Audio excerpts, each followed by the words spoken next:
सुचारिता जी, एक बात बताइए आप मुझे, आप तो इतनी शार्प जर्नलिस्ट हैं और मुझे लगता है आप समझ गई होंगी, लेकिन एक शानदार एंकर होने की वजह से आपने बड़ी खूबसूरती से हमको और मलूक भाई को लड़वा दिया। आदरणीय अखिलेश यादव जी ने एक बार भी क्या जयंत चौधरी जी का नाम लिया? चवन्नी को रुपया बना दिया। अब हो सकता है वो ओम प्रकाश राजभर जी के लिए कह रहे हो सकता है संजय निषाद जी के लिए कह रहे हो, या किसी और के लिए कह रहे हो। ये मलूक भाई क्यों ले रहे हैं अपने ऊपर? क्या उन्होंने एक बार भी राष्ट्रीय लोकदल का नाम लिया?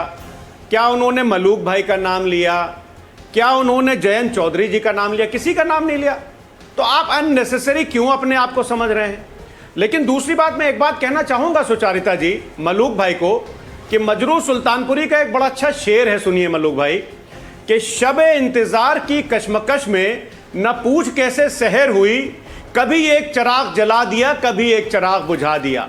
यह भारतीय जनता पार्टी का काम है। होशियार कर रहे हैं आपको कि रामविलास पासवान जी की ना सिर्फ उन्होंने पार्टी तोड़ी, उनका परिवार तोड़ा। शिवसेना को ना उन्होंने सिर्फ पार्टी तोड़ी बल्कि उनकी राजनीति भी खत्म कर दी। यही हाल जनता दल यूनाइटेड का बिहार में इन्होंने किया, और अगला नंबर कहीं आपका ना आ जाए इसलिए आपको होशियार कर रहे हैं। देखिए क्या है सुचारिता जी, के श्रद्धेय चरण सिंह जी के बारे में मलूक भाई ने कही, बहुत अच्छी बात है। हाँ, आ रही हूं। लेकिन श्रद्धेय चरण सिंह, अब सुनिए तो, अरे मलूक भाई सुनिए।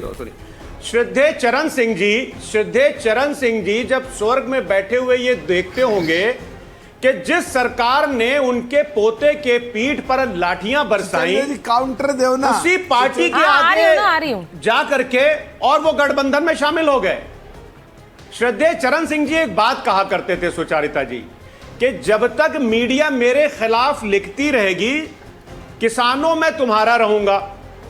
जिस दिन वो मेरे प्रशंसा के पुलिंदे बांधेगी, समझ लेना कि मैं बिक गया। अब मैं एक बात पूछना चाहता हूं, सही कहा इन्होंने सही कहा। इन्होंने कहा कि चरण सिंह जी किसानों के देवता थे, मसीहा थे। मैं मानता हूं, ठीक है, मैं मानता हूं, लेकिन मलूक भाई बता करके जाइएगा कि भारतीय जनता पार्टी के मंत्री पुत्र ने किसानों को रौंद दिया लखीमपुर में, उसके बाद भी आप इनके साथ सरकार चला रहे हैं। मलूक भाई बता करके जाइएगा कि किसान आंदोलन को बदनाम किया भारतीय जनता पार्टी की सांसद ने, और कहा कि किसान आंदोलन में महिलाओं के साथ बलात्कार हो रहे थे। ये वही किसानों के मसीहा की पार्टी है जो किसानों को उग्रवादी, आतंकवादी, खालिस्तानी क्या क्या कहती है, और आप सुनते रहते हैं। क्यों? सिर्फ एक मंत्री पद के लिए? अरे हम एमपी बनाएंगे आपको, हमने सहयोग किया आपको एमपी बनाने में, जयंत जी को। नहीं, अभी भी बनाएंगे क्या? आगे भी सहयोग करते रहेंगे, आगे भी सहयोग करेंगे। चौधरी चरण सिंह जी की आगे भी सहयोग करेंगे आप इनका, आरएलडी का। क्यों करेंगे? ये तो किसानों को रौंद रहे हैं, आप क्यों करेंगे इनका सपोर्ट? बिल्कुल कर सकते हैं। नहीं, ये तो किसानों को रौंद रहे हैं, आपने खुद बताया, तो आप इन्हें क्यों सपोर्ट करेंगे? आप इनका बहिष्कार करिए।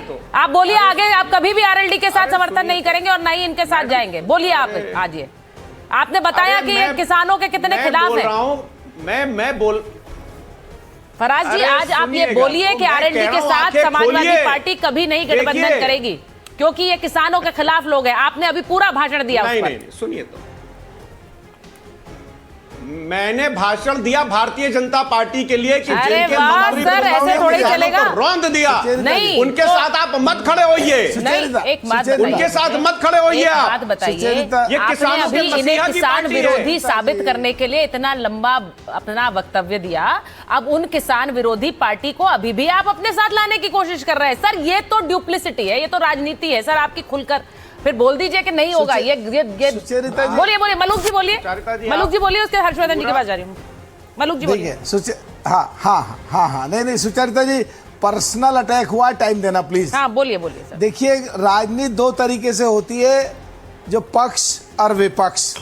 जब विपक्ष में थे, किसानों के लिए लड़ेंगे, भिड़ेंगे, जूझेंगे, पार्लियामेंट में भी, बाहर भी, जरूरत पड़ी पुलिस की लाठियां भी खाएंगे, किसानों के लिए काम करेंगे, जहां तक लाठी खाने की बात है। अब पक्ष में अगर होते हैं तो घर में बैठ के जिस तरह अपने सलाह मशवरा करते हैं, तो जैन जी माननीय प्रधानमंत्री से किसानों के दुख और दर्द की बात करते हैं। इन्होंने कहा किसानों के बिल की, अरे किसानों के बिल तो जो आप लोगों ने कुछ झूठियां बातें फैलाई, अच्छा था बुरा था, सब्जेक्टिव और डिबेटेबल था, पर माननीय प्रधानमंत्री जी ने किसानों की सोच को देख के बिल वापस ले लिया। वो मुद्दा पूरी तरीके से खत्म हो गया।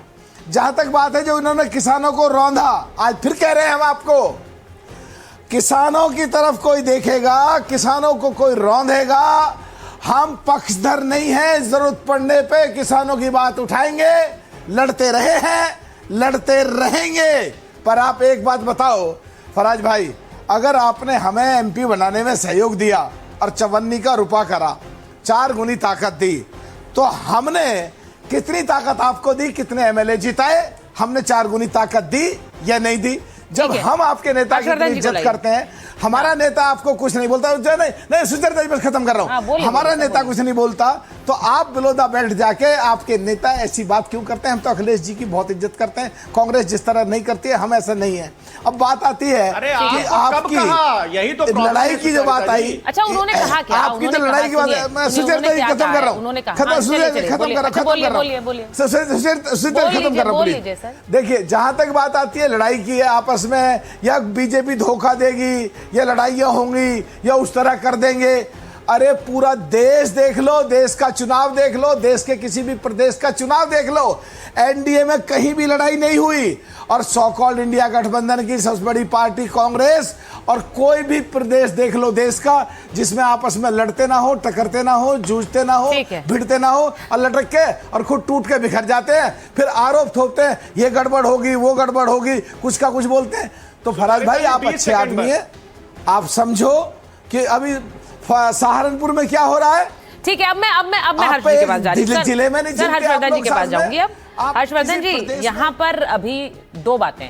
पहला तो फराज जी कह रहे हैं कि उन्होंने तो किसी का नाम लेकर नहीं कहा, उन्होंने तो बस ये कहा था कि 54 को रुपया बना दिया, और पर उसके आगे का जोड़ देती हूँ, फिर भी छोड़कर चले गए।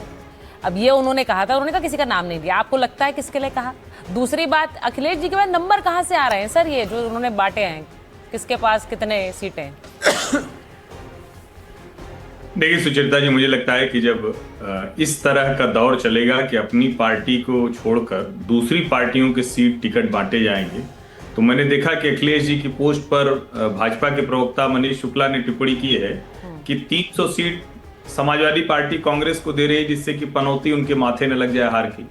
तो फिर यही होगा, क्योंकि अखिलेश यादव ने जो कुछ भी उस पोस्ट में लिखा है वो पूरी तरह से एक कपोल कल्पना है। राजनीति में ये सब चलता है, मनोवैज्ञानिक तौर पर खेल करना सब चलता है, लेकिन जब मुख्यमंत्री, पूर्व मुख्यमंत्री रहे, मुख्यमंत्री की कुर्सी पर रहे व्यक्ति, अभी विपक्ष के सबसे बड़े नेता हैं उत्तर प्रदेश में, भले वो उत्तर प्रदेश में नहीं है, लेकिन उनकी तरफ से बयान आता है तो बड़ा हल्का लगता है। और ये भी लगता है कि क्या अखिलेश जी को ज्यादा डर लगने लगा है? क्या अब उनको ये डर लग रहा है? क्योंकि अभी जिस तरह से जो जयंत चौधरी जी की पार्टी की तरफ से बयान आ रहा है, नागर जी जो कह रहे हैं, तो जरा उससे देखिए, क्या वो थाली लेकर बैठे हुए हैं क्या कि भाई हमारी तरफ आ जाओ, नहीं हमारा कुछ होगा नहीं, हम तो तुम्हें इतनी सीटें दे देंगे। और ये मतलब आप अगर किसी को अपमानित करके सोचेंगे कि आ जाए, अब प्रधानमंत्री ने भी दिमागी नक्सल किसी को कहा तो था नहीं, लेकिन जिनको लेना था लपक के उन्होंने ले लिया। और जब आप किसी के लिए कहेंगे तो उसको समझ में तो आ ही जाएगा। अभी मैंने सुना कि वो कह रहे थे, पता नहीं हम जयंत जी की पार्टी के लिए कह रहे थे, संजय निषाद के लिए कह रहे थे, राजभर के लिए कह रहे थे।